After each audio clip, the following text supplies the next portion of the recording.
All right, today is June 13th. It's about 12:40 p.m. And I'm just going to show everyone what's going on with my backyard nursery that I'm starting.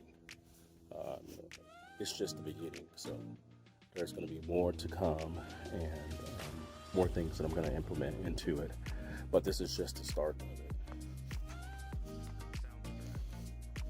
So right here, under these covers right here, I have my blueberry bushes. I have blueberry starts, pink lemonade starts, and I also have Patriot and Berry Blue blueberries because they pollinate each other.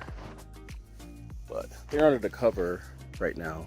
I have a 55% shade cover because they don't seem to like full sun like that at the current age that they're at.